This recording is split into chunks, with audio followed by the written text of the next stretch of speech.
Espírito afirma expressamente que nos últimos tempos alguns apostatarão da fé, por obedecerem a espíritos enganadores e a ensinos de demônios, pela hipocrisia dos que falam mentiras e que têm a consciência cauterizada, que proíbem o casamento e exigem abstinência de alimentos que Deus criou para serem recebidos com gratidão pelos que creem e conhecem a verdade.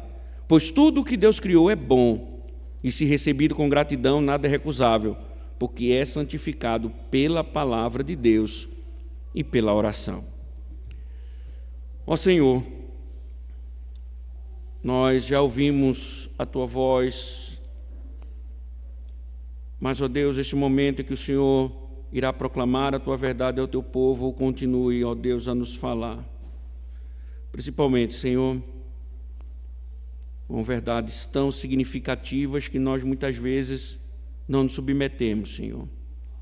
Que não seja, então, mais um momento de discurso, um momento de valor, de oratória, um momento de demonstração, de conhecimento, de intelectualidade ou até mesmo de argumentação filosófica. Mas seja um momento, Senhor, que a Tua voz poderosa, santa, brade em nossas almas, para nos livrar, ó Deus, do que o Senhor falou através do apóstolo Paulo. Firma, Senhor, nossos passos na Tua verdade. Em nome de Cristo. Amém. Sentai-vos, irmãos.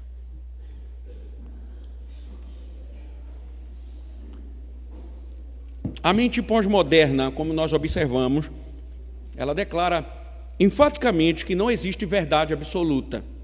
Logo, todos estão livres para pensar e viver da forma como bem entendem.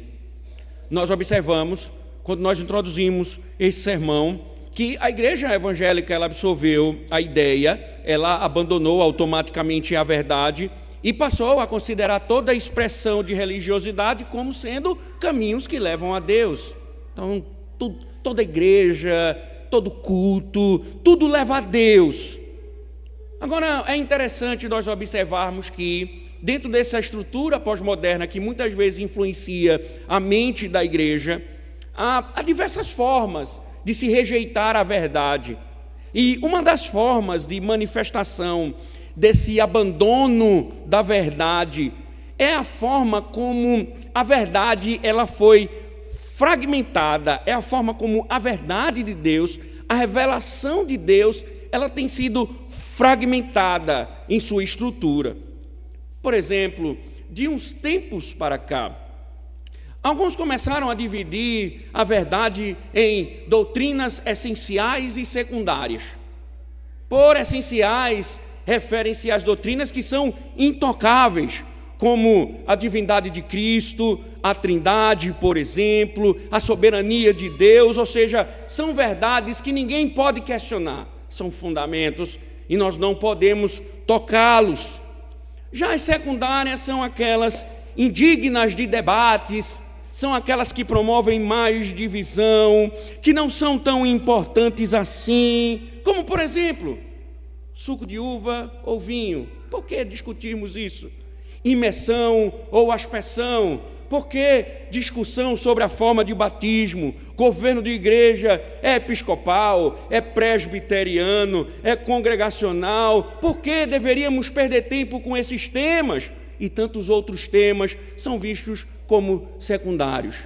Enfim, as primárias nos unem, dizem eles. As secundárias dividem. Então vamos focar as nossas atenções naquelas que são fundamentais para o nosso relacionamento. Então, a consequência lógica, não importa se vem de Roma, se vem da Grécia, se vem da Rua Azusa, o importante mesmo é que o básico, os fundamentos, eles nos unem, e isso é o que importa.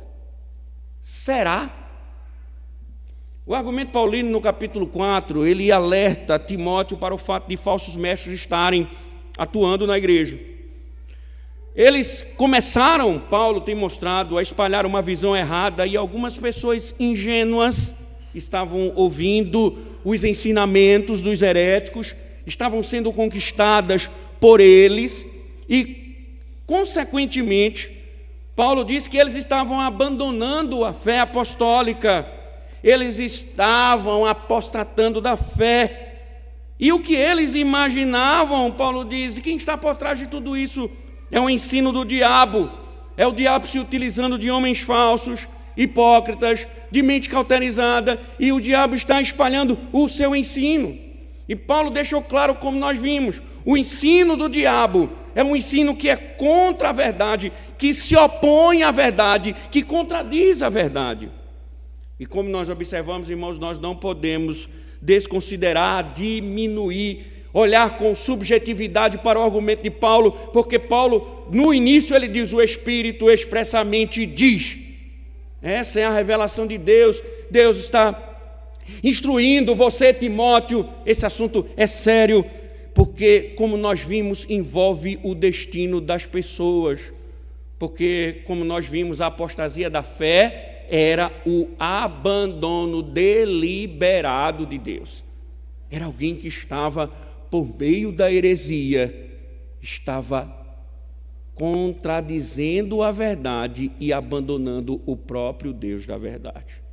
Não existe como, irmãos, abandonar a verdade e ainda andarmos em comunhão com Deus.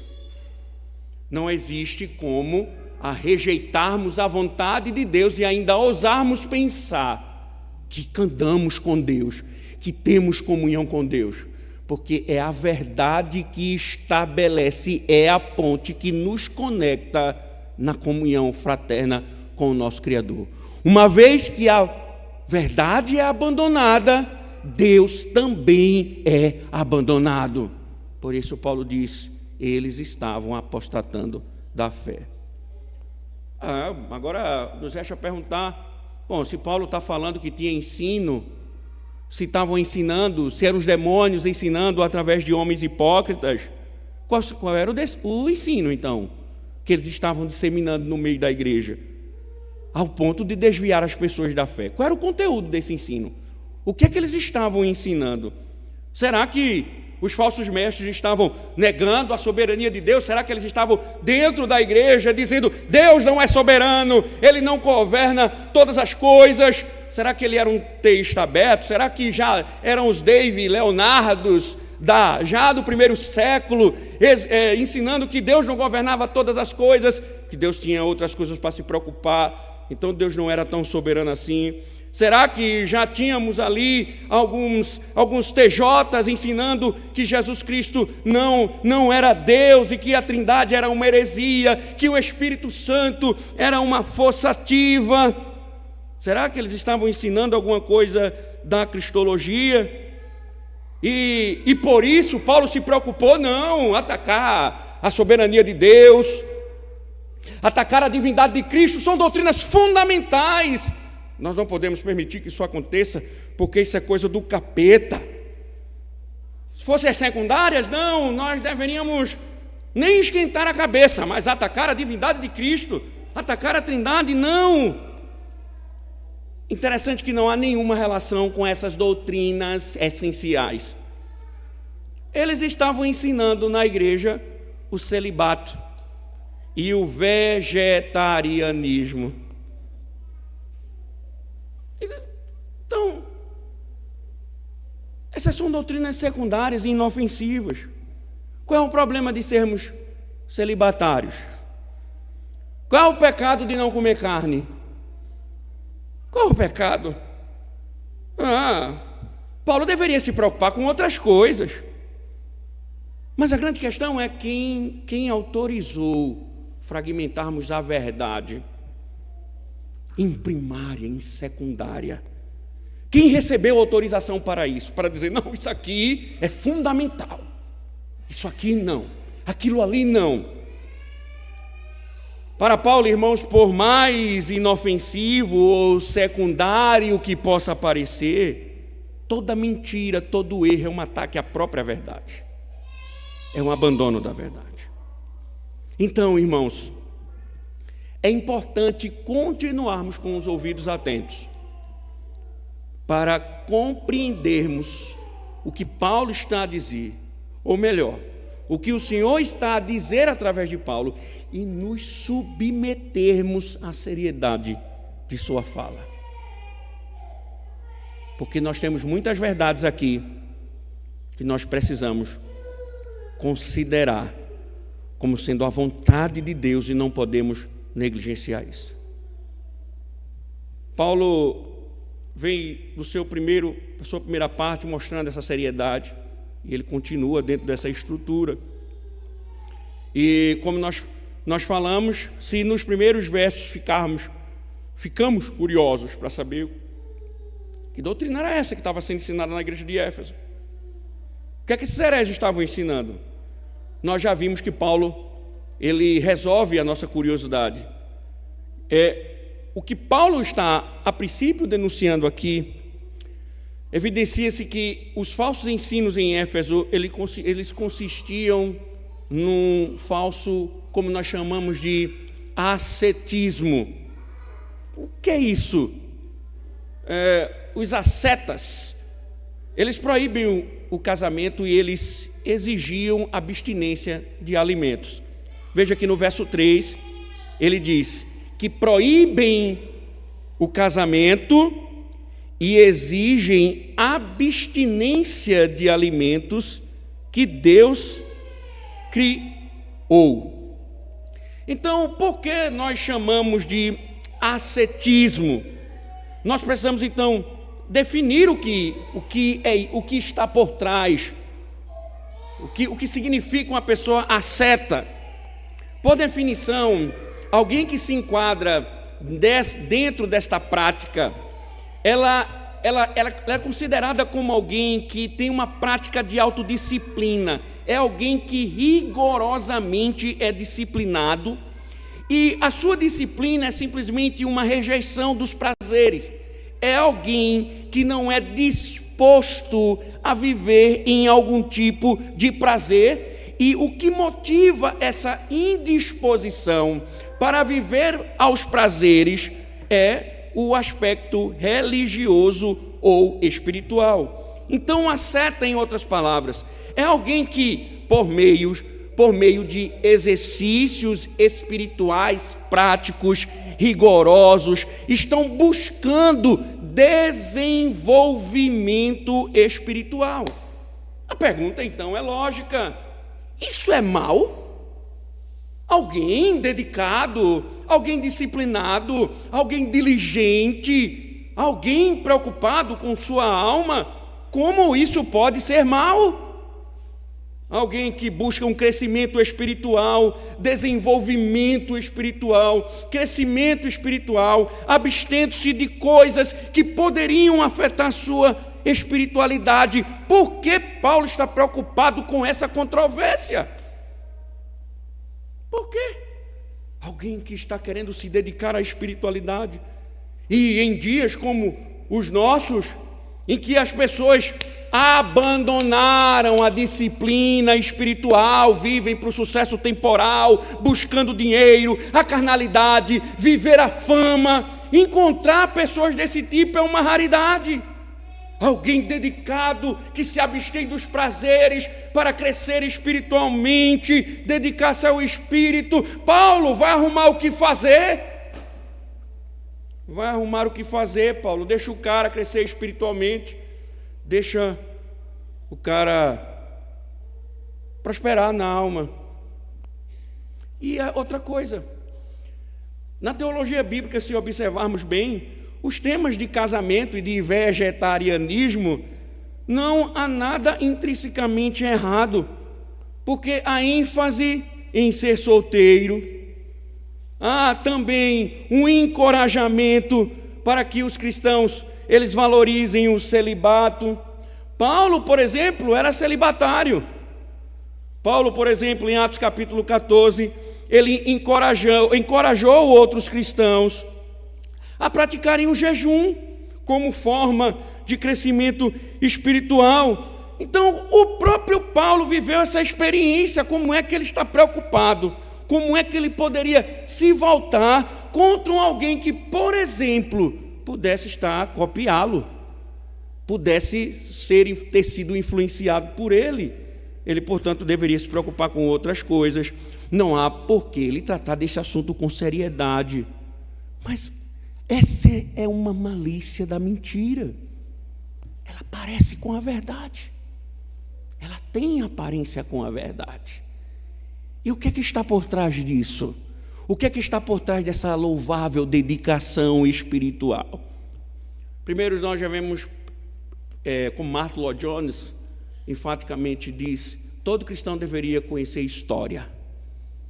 Um cristão que não conhece história, ele está suscetível ao erro, porque ele não conhece a história. E aí nós precisamos pensar,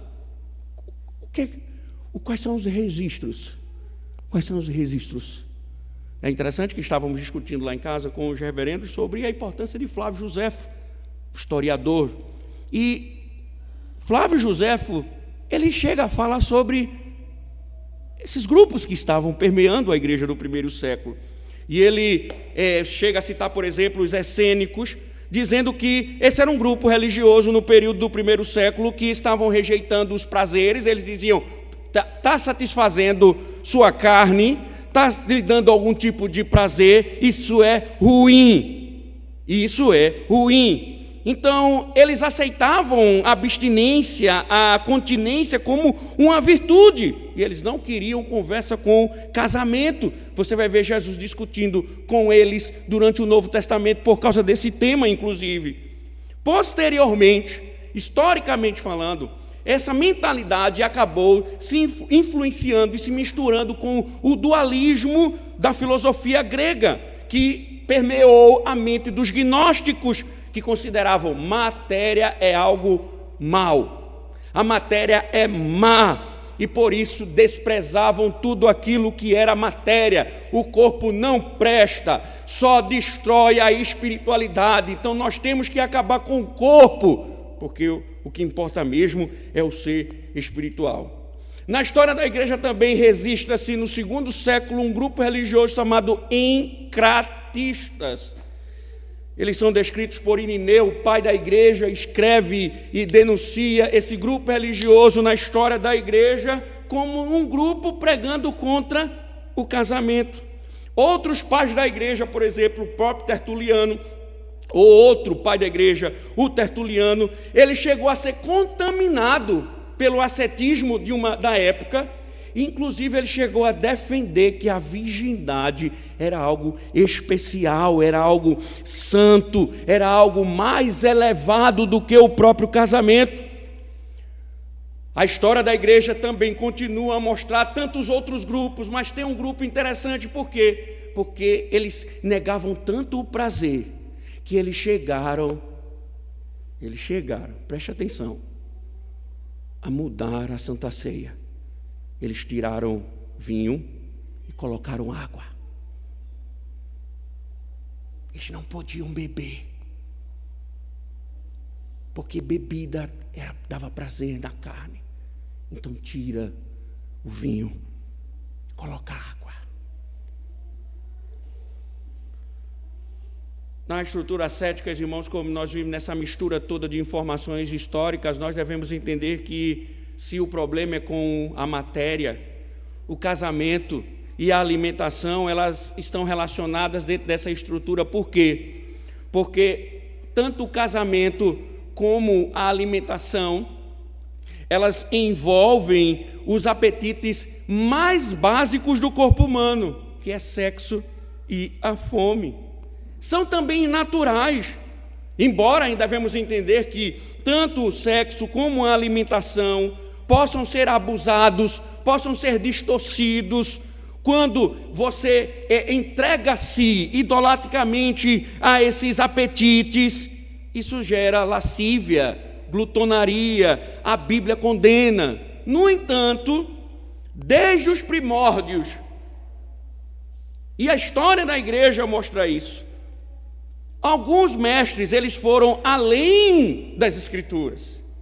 Eles ensinaram além do que as Escrituras ensinaram e começaram a dizer que o sexo e a comida são em si desejos impuros, que o corpo carrega uma carga desagradável, se não maligna, Então, sexo, alimento e tantos outros prazeres podem despertar a carnalidade, podem destruir a alma, podem levar as pessoas a desvalorizarem espiritualmente. Então eles diziam: o único caminho para a santidade é a abstinência, é a renúncia voluntária do sexo, do casamento, da comida. E lógico, é interessante porque se eles se abstêm da comida, eles morrem. Então eles disseram: vamos pelo menos se abster da carne, para torturar o corpo, vamos renunciar à carne. E esses grupos, eles se espalharam desde os primórdios da igreja, durante a história da igreja. Se você ler os pais da igreja dos 4 primeiros séculos, você vai ver vários grupos sendo combatidos dentro dos escritos dos pais da igreja. Essa espiritualidade, onde nós temos que nos abster das coisas do sexo e da comida. Calvino, olha, eu estou falando dos 4 primeiros. Calvino vai falar no século XVI, vai falar nas pastorais e no seu sermão de Timóteo sobre os grupos que vinham durante a história e que na época dele também estavam com essa mesma mentalidade. E Calvino, ele foi preciso. Ele deu o diagnóstico do problema. Ele diz: a única razão pela qual as consciências são sobrecarregadas por tais leis é porque a perfeição está sendo buscada à parte da lei de Deus. Calvino foi cirúrgico. Qual é o problema deles? Eles estão querendo o caminho da perfeição, eles estão querendo uma espiritualidade, eles estão querendo uma devoção, eles estão querendo uma dedicação à parte da lei de Deus. E Calvino diz: isso é feito pelos hipócritas, porque eles estão procurando transgredir impunemente aquela justiça interior que a lei requer, tentam com isso ocultar sua perversidade interior por meio de observâncias externas com as quais se encobrem como o véu. Como entender essa segunda parte do comentário de Calvino? Se você observar Paulo, ele vai argumentar, e nós veremos no decorrer do texto, que o casamento e o alimento são dádivas divinas. E os ascetas estavam proibindo o que Deus não proibiu. As palavras de Calvino, então, a sua última parte, esclarecem que a doutrina demoníaca, conforme Paulo tem mostrado, se revela como alguém que está indo além da lei. É alguém que está indo além dos preceitos divinos. Eles estão estabelecendo caminhos que Deus não ordenou. Eles estão criando caminhos de santidade, de devoção, de adoração, de culto, de aceitação, mas são caminhos que Deus não ordenou. Ou seja, é uma forma mundana. Por quê? Porque toda forma que contradiz a lei de Deus, por mais piedosa que seja, por mais devocional que apareça, por mais que demonstre religiosidade, se estiver à parte, desprezando, rejeitando, anulando a lei de Deus, são caminhos carnais. Como isso pode ser secundário? Como alguém pode achar normal regras e mais regras não ordenadas pelo Senhor? Como alguém pode dizer que isso não é motivo de debate, que isso não é motivo de discussão, que nós devemos não nos preocupar com isso, com pessoas que estão estabelecendo regras, caminhos, que estão indo além da lei de Deus? Como no caso da seita de Roma, por exemplo. vocês não me digam que vocês vão guardar a quaresma. Não me digam, porque a única quaresma que eu sigo é a Simone Quaresma. É a única que eu sigo. Porque o catolicismo está, neste momento, neste período, incentivando os seus adeptos a seguirem a quaresma. Roma, a igreja de Roma, a igreja católica, não é cristianismo. Católicos não são nossos irmãos. São ímpios religiosos, numa seita religiosa, que tem um anticristo sentado no trono. E ela é tão herética, ao ponto de o matrimônio não mais ser lícito, por exemplo, aos padres. E em certos dias não pode comer carne. Essa profecia de Paulo está se aplicando, objetivamente, sem dúvida, também à igreja de Roma, aos papistas, que estão sendo obrigados a entrarem no caminho de celibato, que estão instruindo a igreja a abstinência de alimentos. São ordenanças que estão indo além da lei de Deus. E eles podem dizer assim: nós não aceitamos sermos acusados, por exemplo, de sermos encratistas, de estarmos enquadrados dentro da estrutura herética do primeiro século. Mas eles proíbem, embora não proíbam de forma absoluta o matrimônio e alimentos, que eles estão fazendo somente na questão de alimentos uma proibição momentânea, de que eles somente exigem o celibato aos padres, aos sacerdotes. Ainda assim, eles estão inseridos nesta acusação de Paulo, pois eles estão conduzindo o povo, eles estão ensinando a igreja, eles mostraram um caminho de santidade que vai além da lei de Deus. Estabeleceram um culto falso, um culto carnal, escravizando a consciência humana com suas heresias. Mas, da mesma forma, irmãos, as igrejas evangélicas, elas também estão sendo acusadas aqui. Quantas igrejas não estabelecem suas regras, seus costumes, a parte da lei de Deus? Quantas igrejas não se erguem com suas doutrinas, não pode isso, não pode aquilo, e cada um começa a estabelecer as suas regras, cada um começa a estabelecer a sua forma, tudo para agradar a Deus, mas tudo além das Escrituras, porque proibir o que Deus não proíbe é se erguer contra Deus e sua vontade. Nós não somos mais sábios do que Deus para proibir o que Deus não proibiu. Isso é afronta ao Senhor. É nós dizermos: Deus, eu sou mais inteligente do que o Senhor. Eu tenho mais sabedoria do que o Senhor. Eu tenho mais condições morais e espirituais para definir o que é bom e o que é mal, e não o Senhor.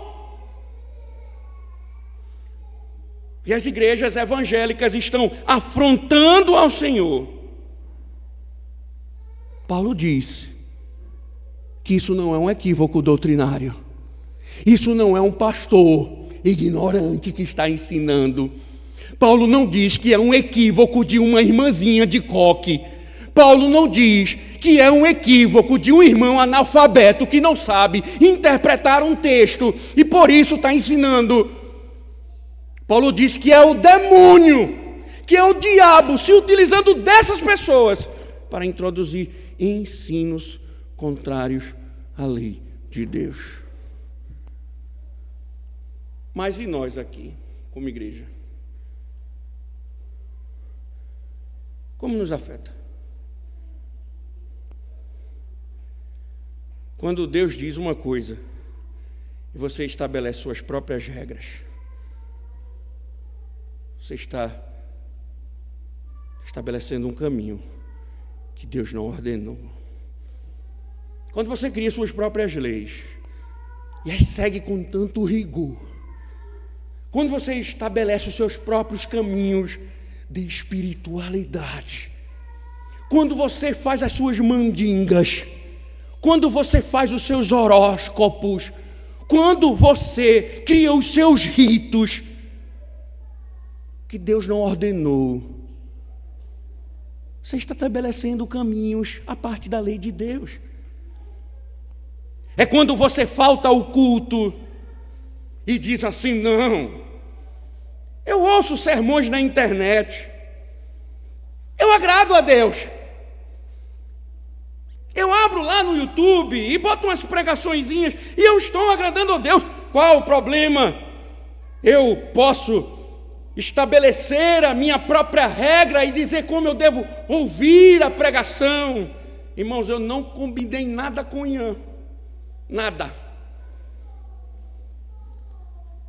E quando você rejeita ao congregar, e quando você estabelece que domingo de manhã eu não preciso ir para o culto, quando você coloca as suas regras, quando você estabelece os seus caminhos para não vir ao culto de manhã, para não congregar, quando as suas desculpas são erguidas como lei, como mandamento, como fundamento, em que você difere de um romano.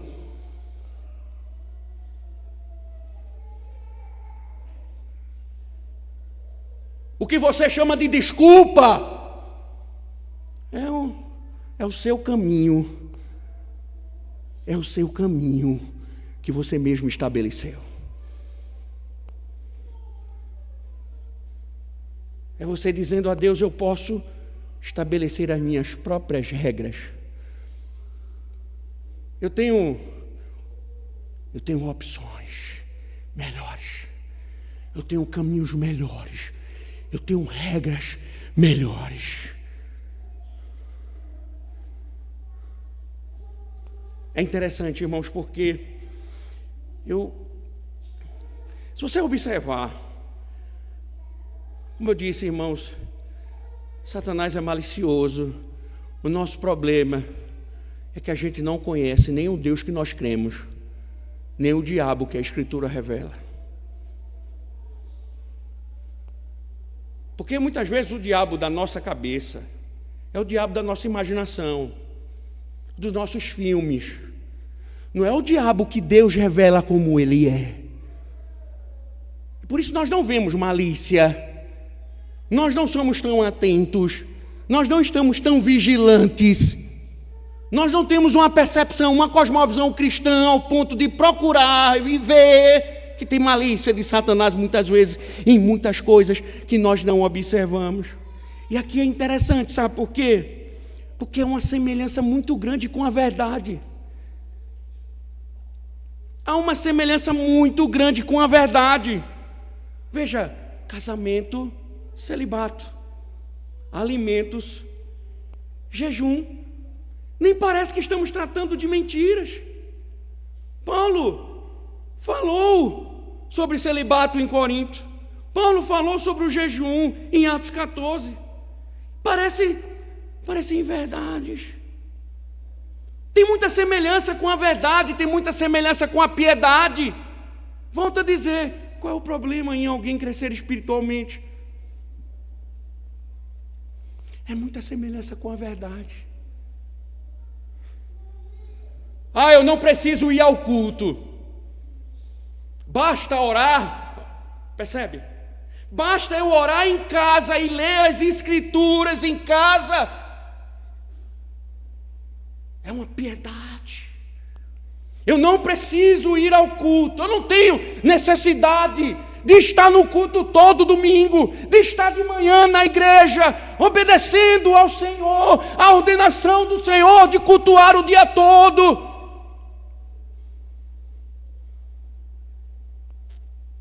Mas, olha a piedade. Mas eu leio as Escrituras em casa durante a semana. Mas eu escuto sermões, eu compenso minha ausência com orações privadas e leitura das Escrituras. Eu não preciso dizimar, por exemplo. Olha a piedade, porque eu distribuo cestas básicas. Percebe? Eu não preciso dizimar. Eu estou ajudando os pobres. Eu estou contribuindo com os necessitados. Eu estou assistindo os necessitados. Todo primeiro domingo o pastor, ele pede o nosso auxílio para a cesta do amor. Eu não estou dizimando, mas eu é quem levo os maiores e os melhores itens.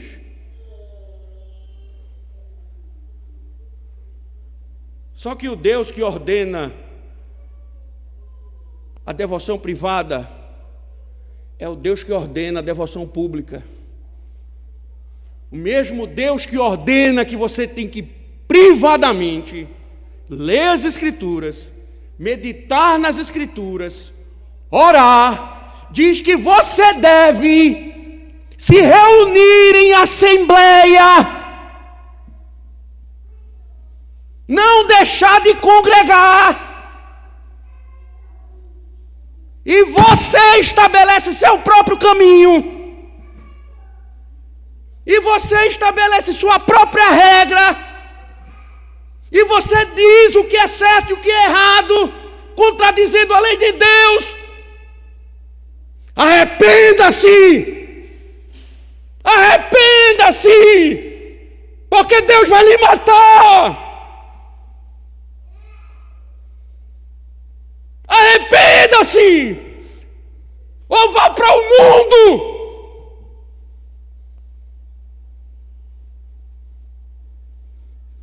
Fica levando as coisas de Deus na brincadeira.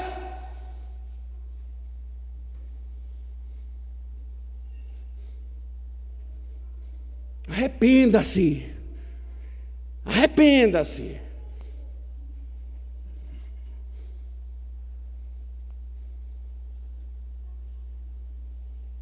Porque Deus trata aqueles que estabelecem seus próprios caminhos como apóstatas.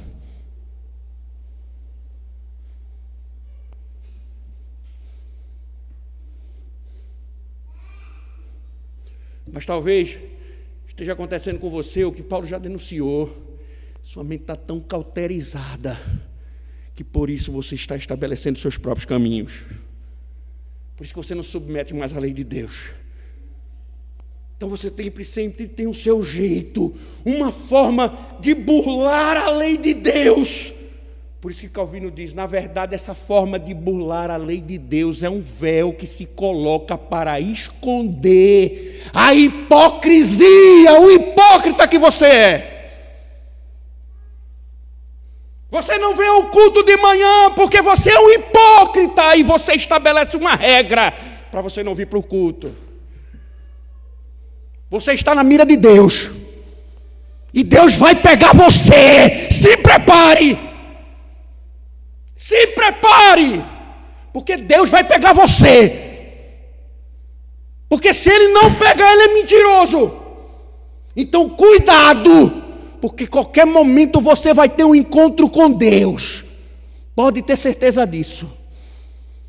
E se você não se arrepender, você vai para o inferno.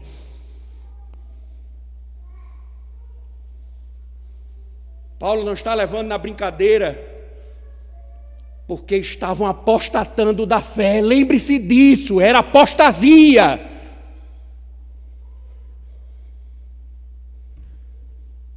Então tome muito cuidado. Tomem muito cuidado. Que se você brinca com Deus, Deus não brinca com você. Que você não saia daqui falando dos meus gritos.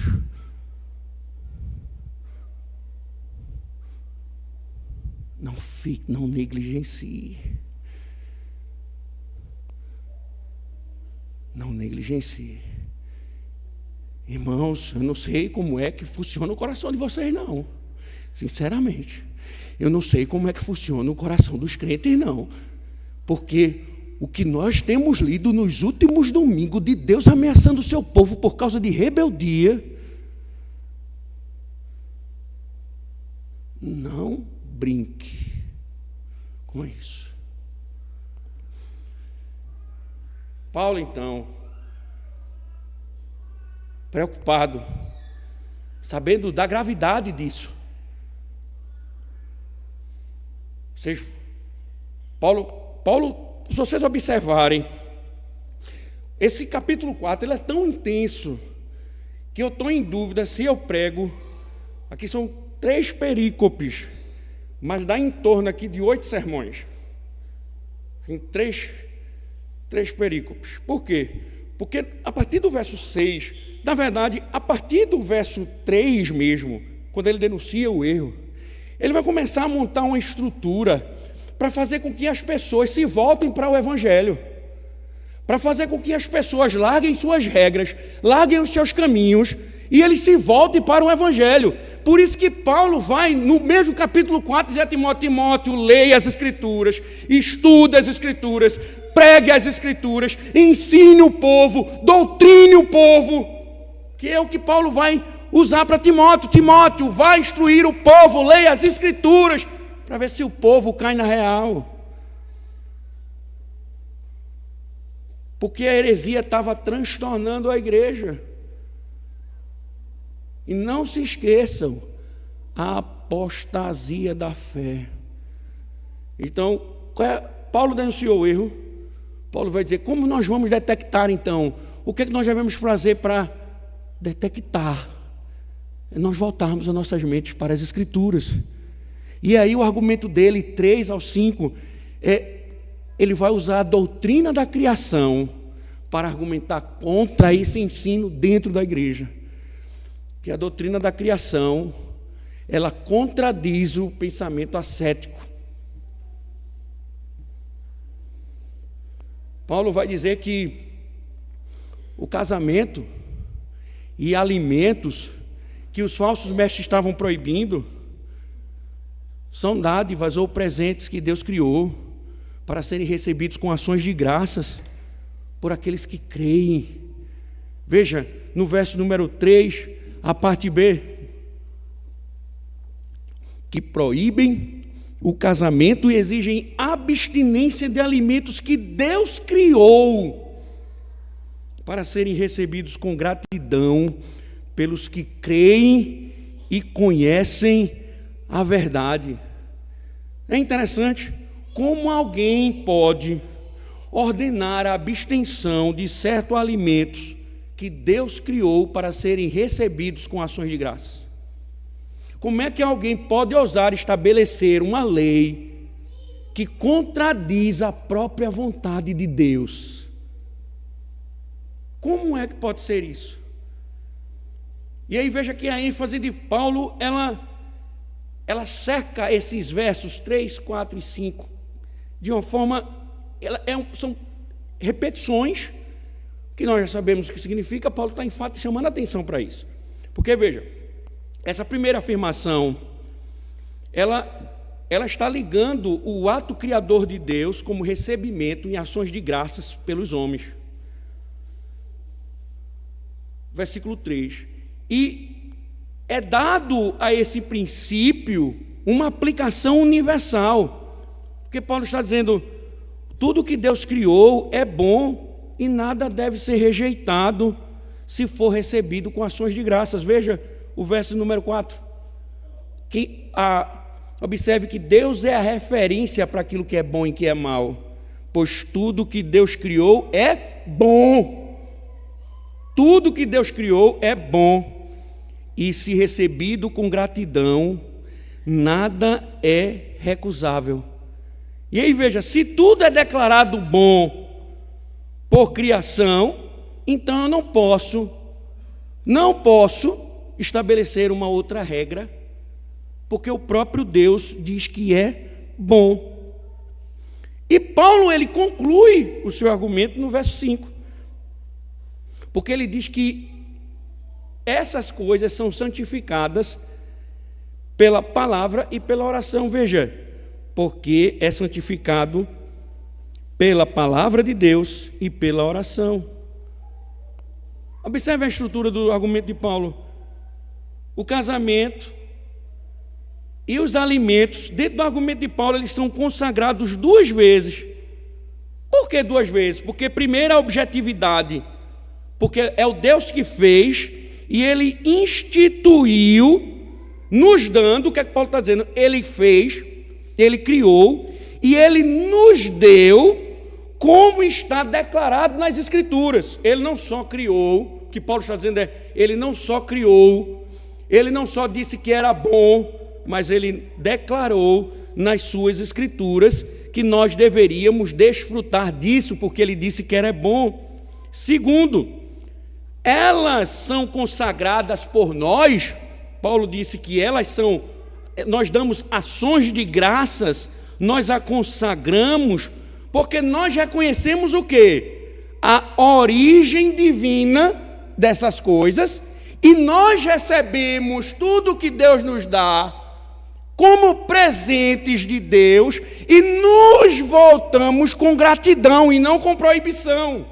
Nós reconhecemos que Deus disse que era bom, que Deus nos deu, eu recebo o que Deus me dá e eu agradeço a Deus por tamanha bondade.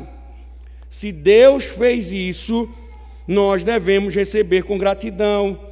Se Deus fez, Deus criou, chamou à existência um mundo por meio da sua palavra, declarou que é bom, nos deu esse conhecimento, nós podemos agradecer a Deus, desfrutar delas e acatá-las com alegria, e Paulo diz, com ações de graças, com um coração grato.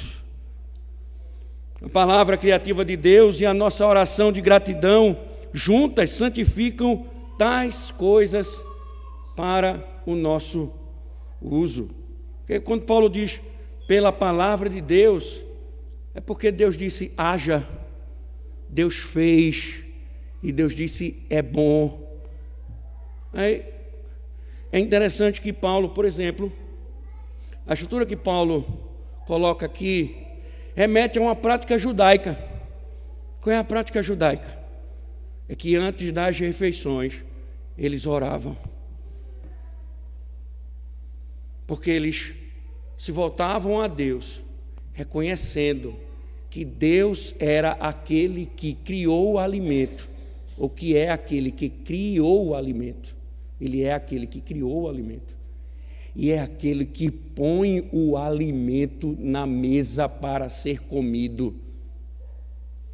Por isso que se ora antes das refeições, agradecendo a Deus, porque Ele disse que era bom, e Ele é quem supre as nossas necessidades, nos alimentando. Se Deus disponibilizou em seu decreto, em sua criação, o casamento, Ele disse que era bom, e eu caso dando graças a Deus, porque Deus disse que era bom, e Ele me proporcionou isso. Veja, irmãos, veja, totalmente contrário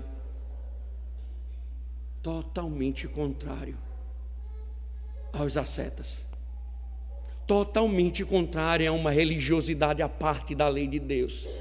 Uma verdadeira espiritualidade é aquela que se volta para as ordenanças divinas.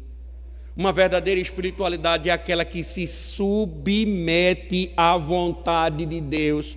É alguém que se curva, é alguém que diz que Deus falou, Deus disse, é bom e ponto final. Mas chama a atenção uma coisa, que é o nosso último entorno aqui dentro desse texto. Veja que Paulo está dizendo tudo que Deus criou é bom, mas nós devemos esquecer de uma coisa. Todos os autores chamam a atenção, inclusive o próprio Calvino, chamam a atenção para uma questão importante dentro do texto. Porque Paulo está falando de uma estrutura antes da queda. Paulo está colocando uma observação antes da queda. Tudo que Deus criou é bom. No pós-queda, a queda posteriormente, ela veio estragar aquilo que é bom. Ela veio perverter aquilo que é bom. Ela vem trazer danos àquilo que é bom. Então, aquilo que é bom também vai apresentar, em algumas situações, distorções da vontade de Deus. E aí muitos autores, inclusive o João Calvino, chamam a atenção para o fato de que isso deve provocar em nós atenção, para termos discernimento, para não atribuirmos à criação aquilo que é típico da queda. Por exemplo, Deus criou o sexo. O sexo é bom, mas a lascívia é pecaminoso. A imoralidade, ela é pecaminosa. E alguém não pode dizer assim: eu não posso controlar os meus apetites sexuais, não posso fugir dos meus apetites sexuais, eu tenho que soltar a franga, viver uma vida promíscua, porque Deus me criou assim. Porque Ele me criou com esse apetite. É como, por exemplo, os homossexuais, que eles dizem: eu fui criado por Deus assim, eu sou gay porque Deus me fez assim, e portanto quero proclamar a minha homossexualidade. A criação original o criou homem ou mulher para um casamento heterossexual. Contudo, aquilo que contradiz esse princípio é resultado da queda. Então nós devemos ter cuidado de não atribuirmos à criação aquilo que é próprio da queda. Deus manda ações de graças por aquilo que é bom, que está livre das influências da queda.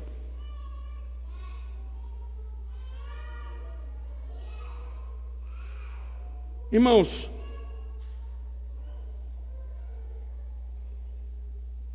por que é importante entendermos isso?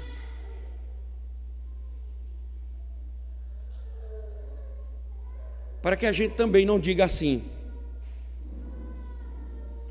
foi Deus quem criou, eu posso usar de libertinagem porque Deus disse que era bom.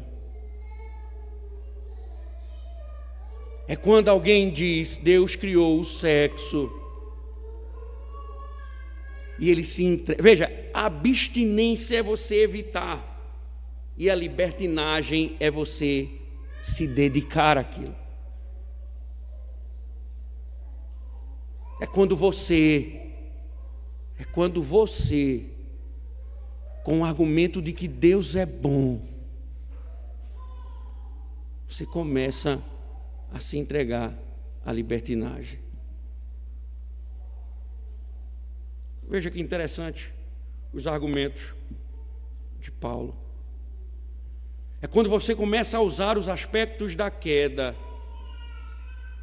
para justificar sua vida libertina.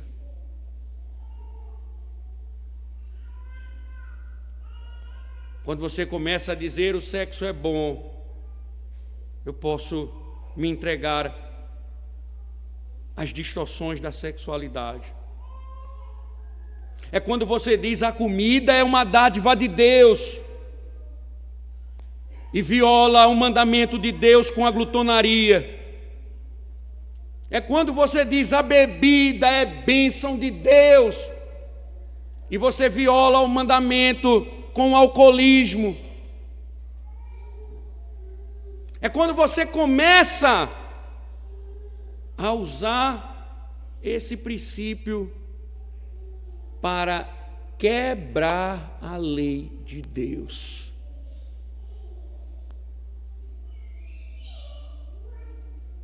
Veja, cuidado, meu irmão,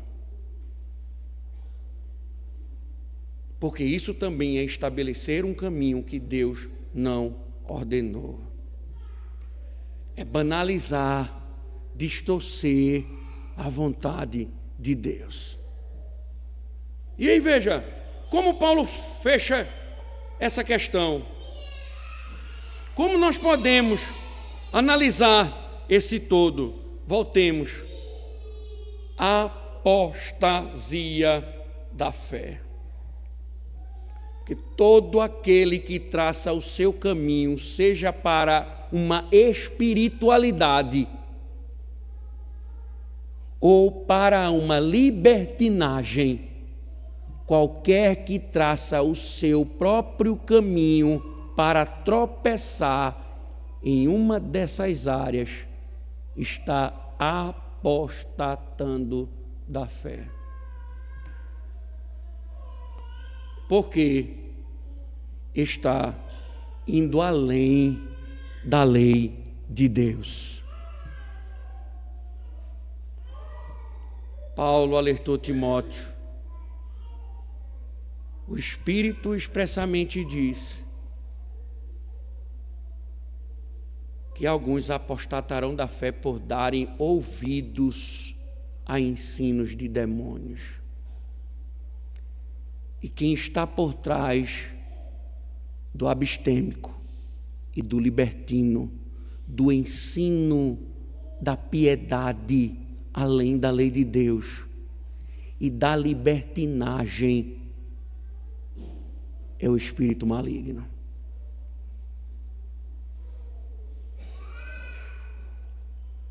Encerro, irmãos, porque Paulo não tratou isso de forma primário ou secundário. Paulo disse: é heresia. Está indo além das Escrituras. É malícia diabólica. É alguém estabelecer o seu próprio caminho. É agir seguindo os seus próprios caminhos sem se submeter à lei de Deus. Você está indo além da lei de Deus? Você tem lutado para conhecer a lei de Deus e viver debaixo da lei de Deus? Ou você é aquele crente, minhas regras? Ou você estabelece os seus caminhos, seja para a libertinagem, ou seja para a falsa espiritualidade? Cuidado, Deus vai ter um encontro com você.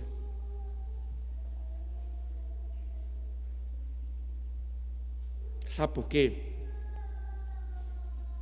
Quando João escreve Apocalipse, ele disse uma das coisas mais impressionantes do livro de Apocalipse. Ele disse assim: atentem para o livro que é revelado a vocês, que ninguém acrescente e nem tire, porque se acrescentar ou tirar, as maldições descritas neste livro cairão sobre eles.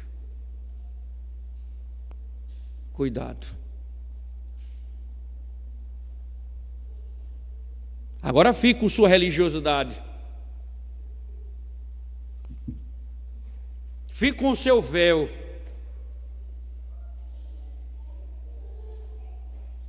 Fique estabelecendo suas próprias regras. Não ouça. Se você quer desfrutar do juízo do inferno, não ouça a palavra do Senhor. Não ouça. Saia daqui cegado, endurecido. Não ouça. Zombe do que você quiser. Critique o que você quiser. Fale do que você quiser, não ouça. E espere. Porque Deus vai ter um encontro com você. Se você for filho,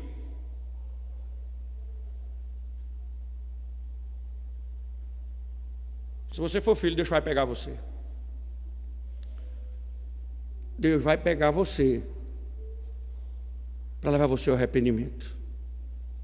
Se você não for filho, Deus vai até deixar você seguir assim.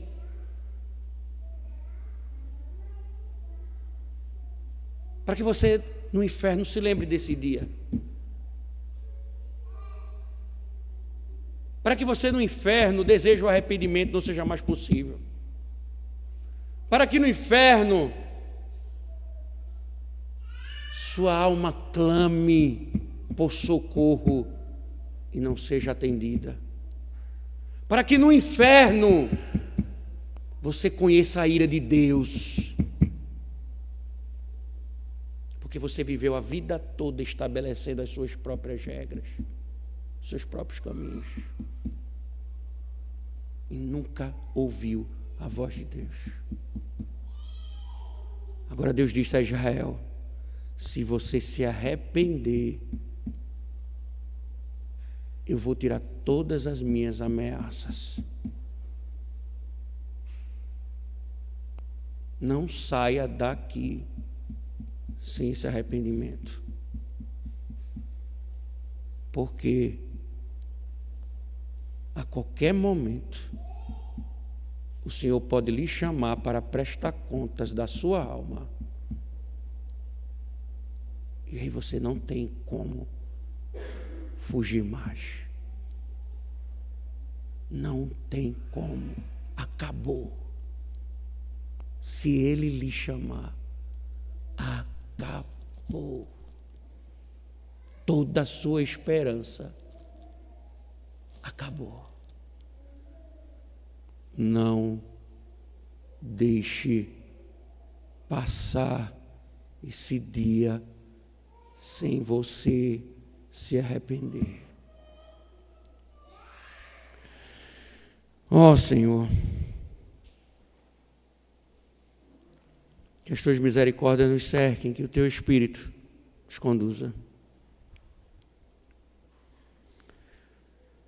Livra-nos, Senhor. Livra-nos. Quebranta-nos, Senhor. Tu tens o martelo que esmiuça a penha. Livra-nos dos erros, da impiedade, dos nossos próprios caminhos. Que tua voz perturbe, Senhor, o coração daqueles que foram alertados nesta noite. E nos ajuda, Senhor, para não tropeçarmos depois de ouvirmos o que ouvimos. Em nome de Cristo. Amém. Louvemos ao Senhor em resposta à sua voz e automaticamente sirvamos ao Senhor, respondendo, entregando os nossos dízimos e as nossas ofertas. Cantemos ao Senhor.